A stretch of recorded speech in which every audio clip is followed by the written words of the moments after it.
Om-jnana-timirandhasya jnananjana-shalakaya chakshur-militam yena tasmai Shri Gurave Namaha.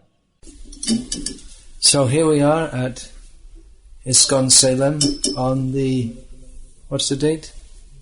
29th of November. Just before the book distribution marathon.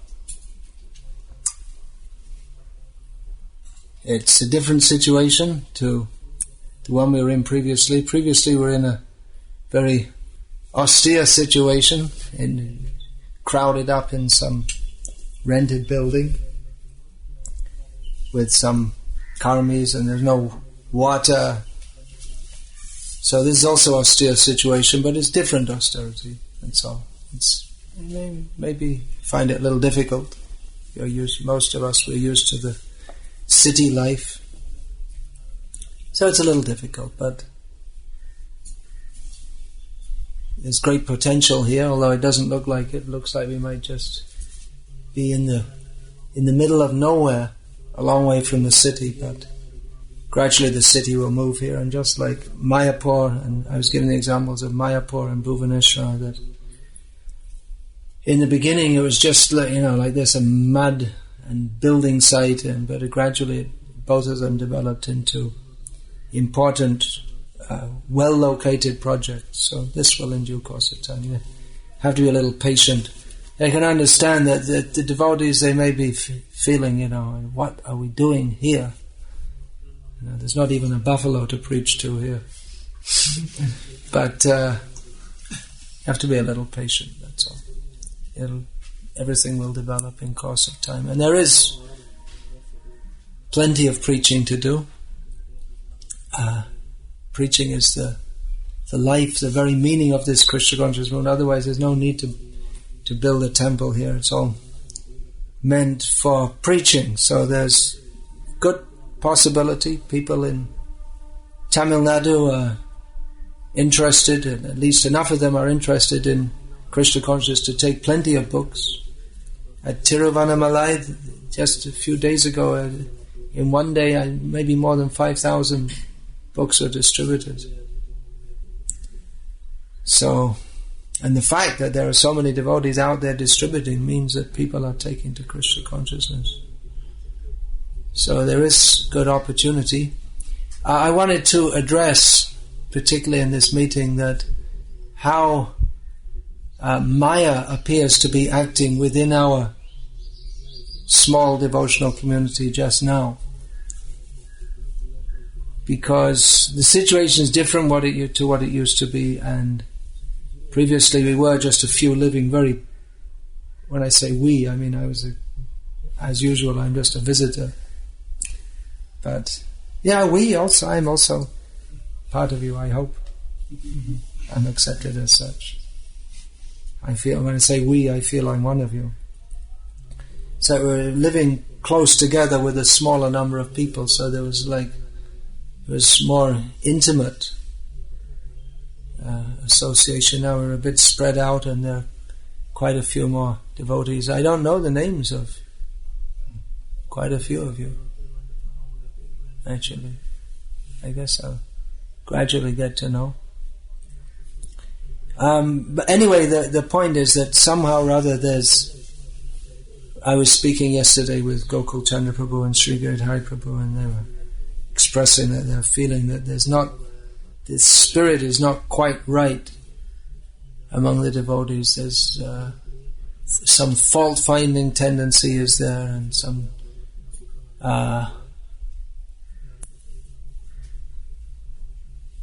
what was the other thing? Yeah, to talk not Krishna conscious topics. So this is unhealthy, as you can understand. Fault-finding is just the opposite to Vaishnavism.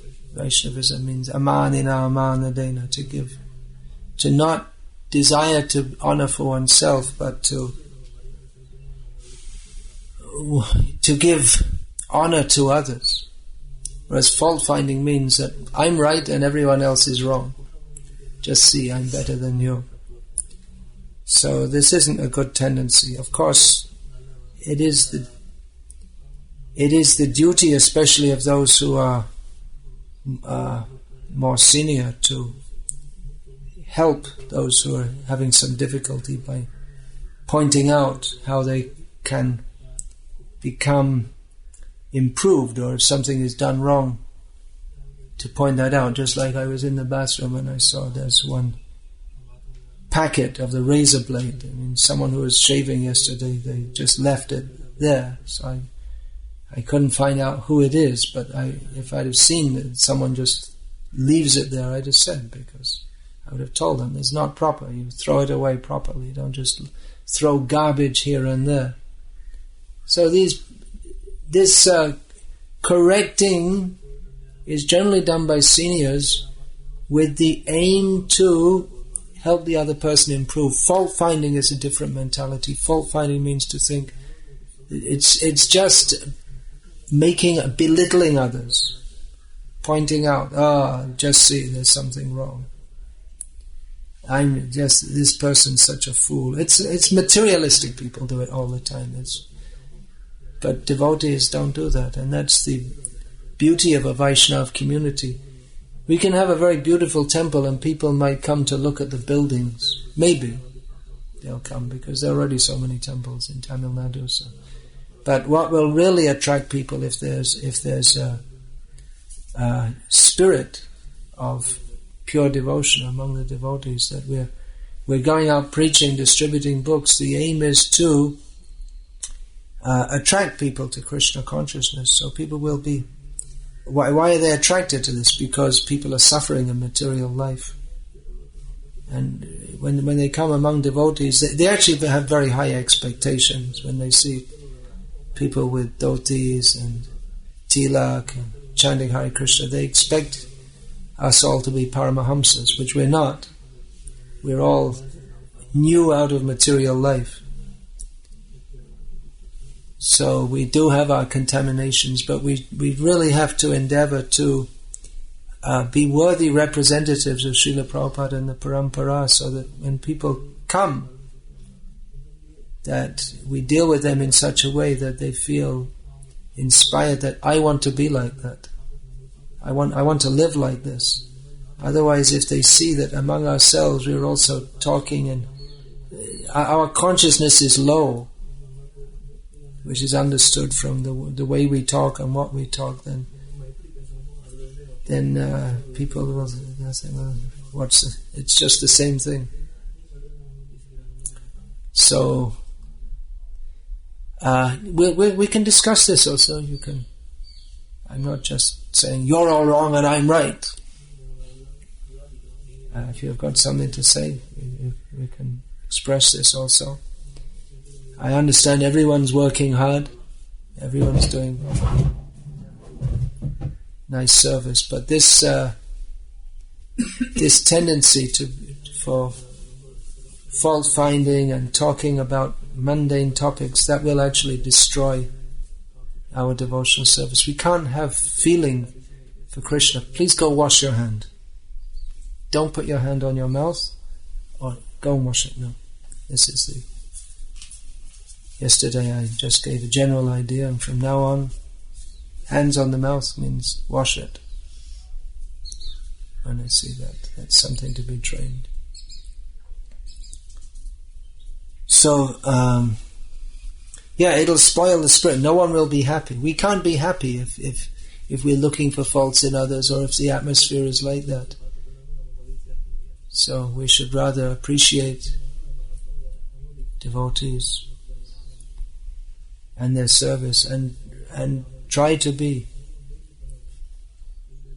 without false egoism.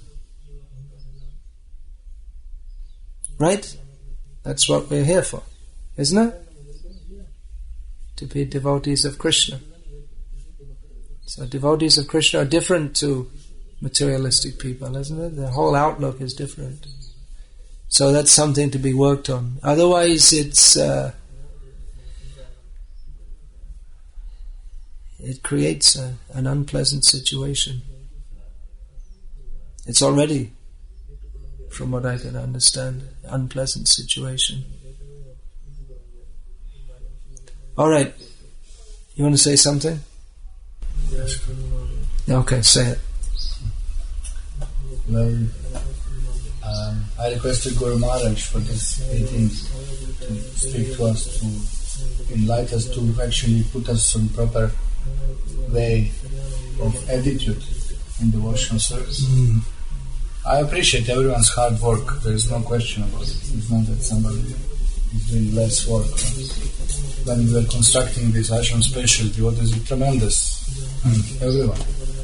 Krishna has dealt with these labors that I flip out in 2 days dealing with them. But he went on months after months, steadily pushing for. I mean, I appreciate his steadiness. Everyone. Yes, everyone. Radha Vinod came carrying his mud with us. I thought he will collapse until he was just pushing on, carrying on. Kesha Madhav did like an elephant service. For 10 of us he could do so much. Tireless. Nobody could compare to Kesha Madhav. Anybody remember where is Madhusudan? You remember how much Kesha Madhav? Tremendous from day to night. It's hard work. So unfortunate he left you. To travel. Yes. Everyone, Madhusudan managed all this mixing. Bala was there, our manager. Bala did, and everyone whoever came, really so much work, dedication, and we felt very close together, and spirit was good. And after slowly, spirit explained a little bit, and we got a little lost in. We did service and become a little bit mechanical or something, routine. It's Maya. It's Maya. To put it simply, whenever there's some good attempt to do something in Krishna's service, then Maya, she has her prakshepatmika vritti. And normally we're just in Maya. When we try to come out, that's avaranatmika vritti. We're just in Maya. When we try to come out, then she wants to throw us back. That's called prakshepatmika phase of Maya. So that's what's going on. Yeah. So I felt this urgency that we are doing service and everything is working externally, but we lost this proper attitude of devotion. So we don't appreciate other devotee service. We find faults. We don't associate. Some people don't come on other people's lectures. Some people always see the fault. So you feel very uncomfortable in environment. And you were also saying about how when there's something's gone wrong and you're trying to find out, and no one will admit, and they're trying to put the blame on someone else. Yeah. Just now we had an example. 2 days ago I told, don't throw garbage through the window. It is our ashram. In front of window is also Krishna's land. Put in dustbin. And we had Maha cleaning before you have come. And I told, you will see when Guru Maharaj comes, we will all tend to pretend and keep ashram in better spirit than it is. But we can pretend, it will come out. And today I came in the morning and we saw so much garbage in front of window. In 1 day it is done. And then I asked, who drove it? Nobody want to tell. And then how we can work, how can we correct the tendency if no one will admit that there's something wrong? Be honest, tell, okay, I'm wrong, and nobody will hang you or something. We will say, this is the problem and this is how to improve. Take shelter and guidance. Not just you avoid and think, okay, I went alone. I don't want to get caught. I don't want to get caught. It's material concept. Here we are to get purified. Somebody say, why Gokul complain to Maharaj? Because we need guidance. We are in Maya basically. We need guidance. If we don't admit that we have a problem, then how Guru Maharaj will help us? And who is better person to help us? I do not know. So if we are not honest in front of Guru, you are not honest in front of Krishna, then we won't advance properly, I think. Better to be full in front of Guru than pretend we are so advanced and fixed up, and then as soon as Maharaj goes, again, this mentality of materialistic fault-finding. No trust, no affection. Giridhari Prabhu was 10 days sick. Nobody has come to ask, Prabhu, do you need some fruit? Do you need some medicine? Should we take you to hospital? 10 days. Nobody has come. I know the feeling. I had myself experience when I was in Gujarat, sick. Malaria, 3 days, nobody knew that I'm in temple at all. So you feel, where is love, affection? devotees. We're supposed to be devotees. So I request Guru Maharaj to give us some guidance on that. Not to against somebody. We want to get purified. This is attitude, and we have to develop proper attitude. Now is marathon. If we do it for ahankar, if we do competition, if we in the spirit of fault-finding, won't be for the pleasure of Krishna. So, my request, Guru Maharaj, please you guide us and tell us. Well, I mean, actually, Krishna consciousness is very simple and straightforward. We serve, and we serve for the pleasure of Guru and Krishna, and it's very straightforward. But Maya is complex. Maya is always trying to take away our enthusiasm.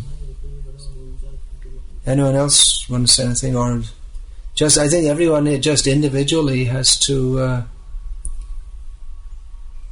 take the vow to, all right, I have to try and improve myself. If what comes out of my mouth is not something which is going to be pleasing to Krishna, if it's not Krishna conscious, then don't say it.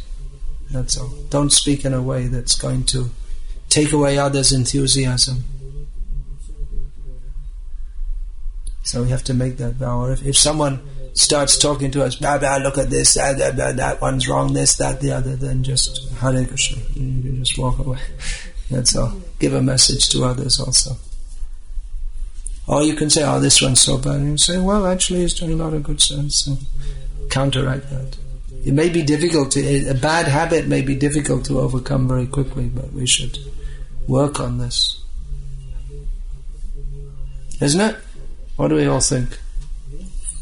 We all want to be blissful in Krishna's service? Of course. But we can be if that fault-finding tendency is there. It just spoils bhakti. Request devotees also who have any inimical feeling to other devotee or some prejudice or whatever, better to offer pranam to each other and request for forgiveness. That bad feeling goes away, so we can do together. Marathon means it's a teamwork, it's not one man's work, and unless you have blessings of Vaishnava and Guru, then how we will be? How will surrender? So better these small things to come and apologize to devotees, offer pranam, we get free from aparadas. Yeah, that's the problem, yeah. Fault-finding means offenses.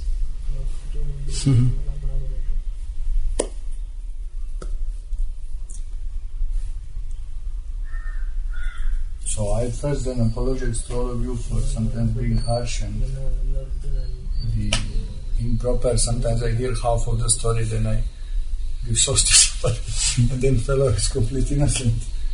So this is very unthankful, ungrateful service to manage in one way. You must do mistakes. I have a tendency to do mistakes, to not pure. So I apologize to all of you, and actually my service is to engage in service. What is? Yeah.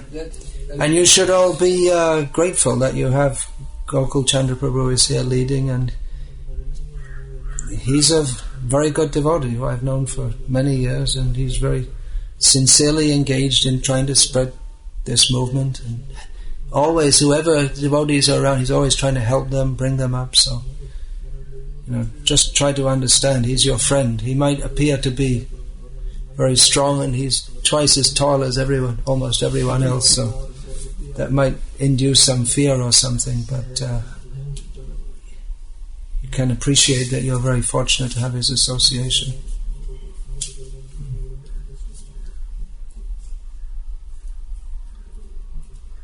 Actually, you won't find in all centers that there's someone who's actually so much concerned about the devotees, how they're engaged, how they're advancing. You won't find that in most places.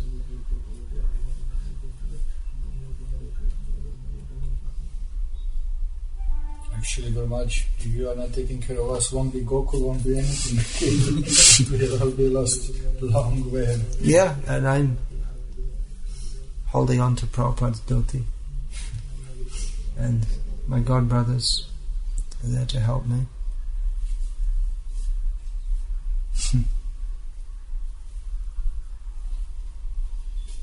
Anyone want to say anything? Anything more? Any contributions? I would like to apologize to Gokul Prabhu because from the beginning I was not so clear about this project. Many times I spoke against him. I contracted by speaking against you. No, anyway, I mean, Krishnadas is one of our, if not one of, he's our first solid rock. He's a pillar. Devotee, and in human relationships sometimes there may be some hot cold kind of thing, but anyway, we all very much appreciate Krishnadas Prabhu's service. Very much. Actually, your temple depends on him, since I don't speak Tamil, and dealing with local people, with everything. Yeah, it's very much appreciated. Of local people joining. And then other people feel comfortable to join. I saw that in Vidyanagara also, that we were in that small place, and then we had this plan to purchase the lands around and build up the buildings, and most of the devotees in some say, why do you want to do that? There's so much disturbance, this, that, the other, and now it's done and everyone's very happy. Yeah. It's much improved actually. They went through some difficult time, but they have much more facilities, much better. You saw that, didn't you? No, you haven't seen it? But I've seen the photos. Yeah, it's huge building at the back, and they purchased the lands all around. But I couldn't understand it in the beginning. There was the devotee saying, "No, you don't do that." Blah, blah, blah, blah. There's no reason actually. I mean, it's obviously the thing that should have been done. But it's much better now.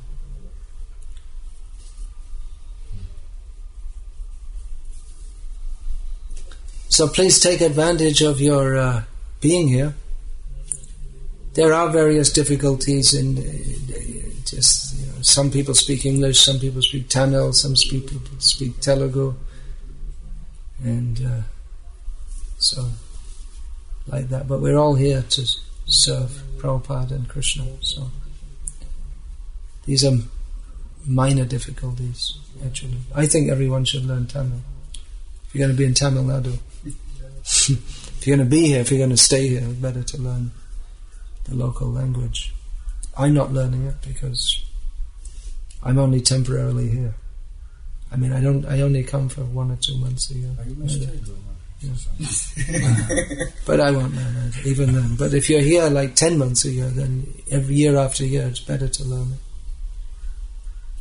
It does make a difference. I did learn Hindi and Bengali, so I can vouch that it makes a difference in communication, this and that.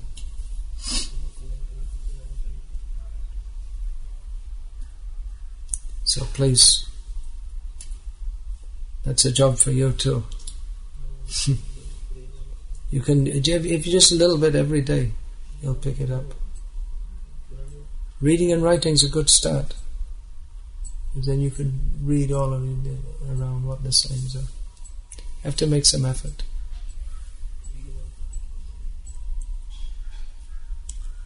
Otherwise, we have to conduct everything in English, and then a lot of people, they feel immediately from the beginning, they feel disoriented because of that.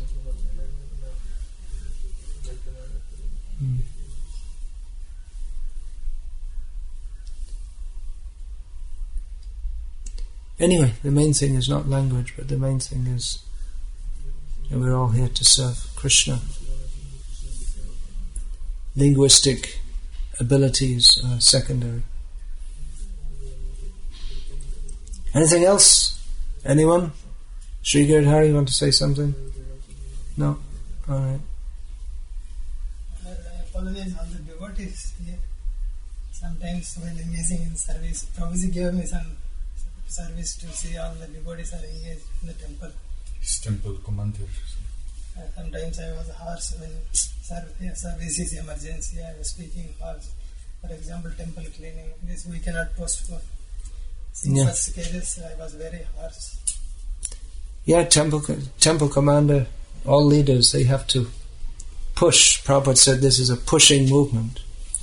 But we have to see how to push, that we don't push so hard that people collapse altogether. That's all. But pushing has to be there. We may have to do so many things we don't like to do. And actually by doing so many things we don't like to do, we get the bliss of Krishna consciousness.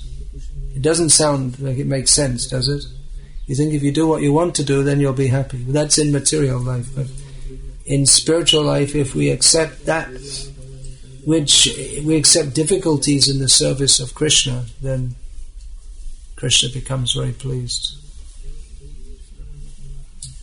There's no need to artificially accept difficulties like sitting on a bed of thorns, like some yogis do. But automatically, if we're endeavoring to serve Krishna, there'll be so many difficulties. I had experience of this once in the rainy season in Bengal, which is severe rain, and we went out for book distribution, and the whole country was flooded, and somehow or other we went out, and amidst great difficulties, we distributed lots of books. There's just floods everywhere, and constant rain. And we didn't go out to distribute books, we just sit in a temple, and then people would, one by one, braving the rain, come out to us. We'd hold programs, and people would come, and it was very, very, very heavy rain, but just travelling around, it was just so difficult. One time we were going, I put that in that glimpses, but we were going up the river against the current, and when we saw a dead body coming the other way, we thought it's time that we no need to fight the current anymore. So we went to some land, and the land was getting smaller and smaller and smaller because the river was rising like this. So but then after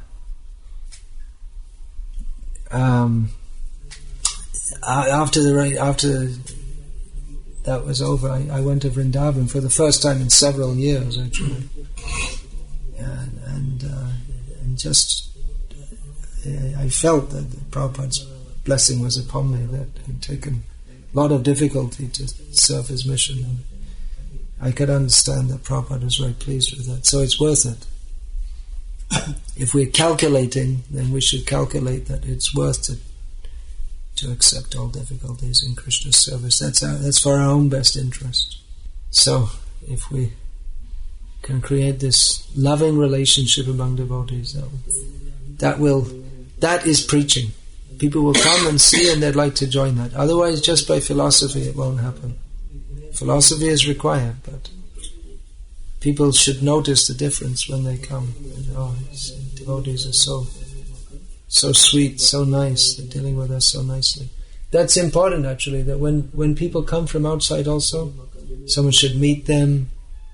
How are you? Where have you come from? Please come and see the temple. We could even have a guest manager, someone who services that. They might be sitting doing nothing some of the time, but if there's someone, it doesn't matter, they don't have to be like big people or big, small, whatever. Just bring them in, show them this is the temple, tell them something about what we're doing, give them a little prasad. Prabhupada wanted that. He said everyone who comes should get puri, sabji and halwa. We made that middle room in front of book table and prasad, so we have a middle room just for that purpose, to bring people, to welcome them. Devotees are, in that sense, quite responsible here. People come, and always somebody comes and tells them. You see somebody's coming, okay, go there, get that. So devotees have training in sense. But of course, it's nice always to emphasize on it. Yeah. And this is how people come again someday, and they become devotees. The modern world is very harsh. People are nasty to each other. People are cheating each other.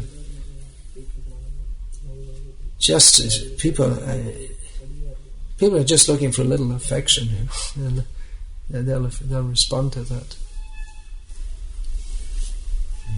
So we can try to extend that to them. Yeah.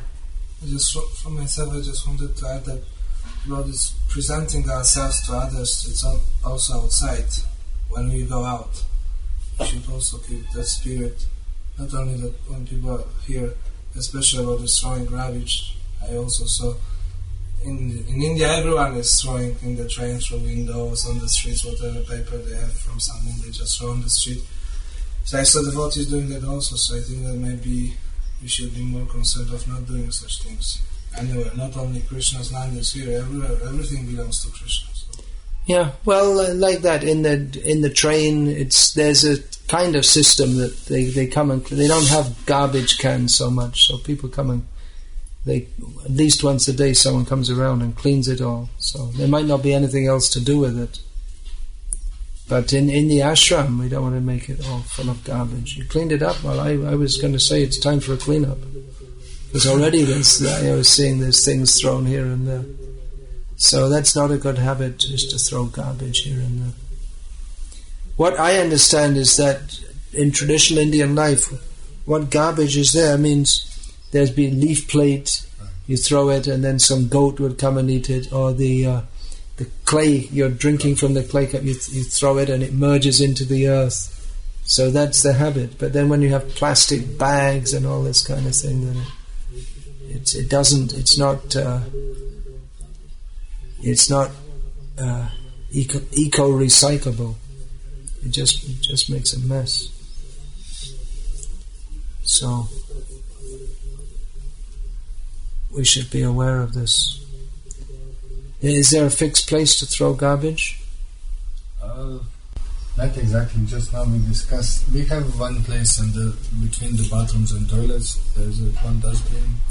Otherwise, we have this place behind the temple where we are burning things. But we want to put in every room one small dustbin and just keep behind one bigger one. So it will be once a week we burn it.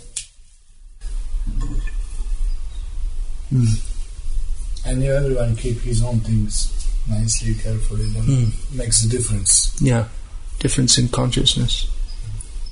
It's horrible when there's all garbage thrown all over the place. You feel like you're living in a garbage dump, then you feel like garbage. Your consciousness becomes like garbage. You know this word garbage? Rubbish is the English word. The American word is garbage. Okay, well, yeah. If like this fault-finding as well as Prajalpa comes because sometimes devotees are not properly engaged. Maybe if they fully engage, concentrate now on marathon, with the proper spirit, then this will... Yeah, well, if there's no time to speak Prajalpa, if you're busy distributing lots of books.